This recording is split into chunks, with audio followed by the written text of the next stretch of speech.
La problématique en Suisse liée aux zones humides est leur disparition. On a perdu environ 90% des milieux humides ces 100 dernières années pour différentes raisons, notamment pour des raisons agricoles, pour gagner des zones cultivées, pour des raisons sécuritaires, se protéger contre les crues, et puis pour assainir des zones marécageuses. Les cours d'eau, ils ont été canalisés, on a drainé les zones humides, on a asséché ces zones humides pour répondre à ces objectifs de l'époque. Et puis ça a eu comme conséquence un très grand appauvrissement de la biodiversité liée à ce type de milieu. Ce fut le cas de la Broye qui était canalisée, de même que l'ensemble de ses affluents, avec comme conséquence une perte des milieux naturels qui étaient liés. L'objectif principal, c'était de rétablir une dynamique naturelle à la Broye, notamment en creusant des berges. Et puis également, un des grands objectifs du projet, c'était de revitaliser les 5 affluents, notamment les embouchures pour permettre la migration des poissons.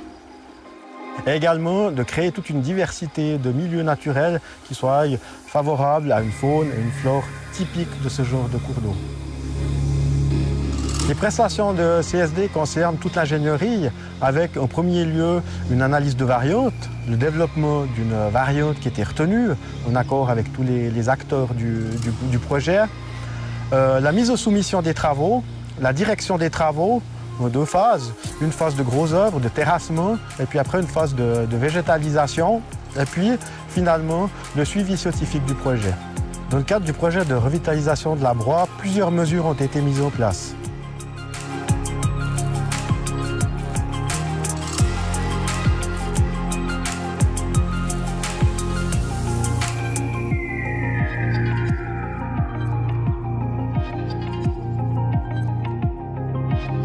La multidisciplinarité de CSD a permis de développer un projet qui réponde à différents objectifs de protection des ressources, de protection contre les crues et qui a apporté une réelle plus-value en faveur de la biodiversité.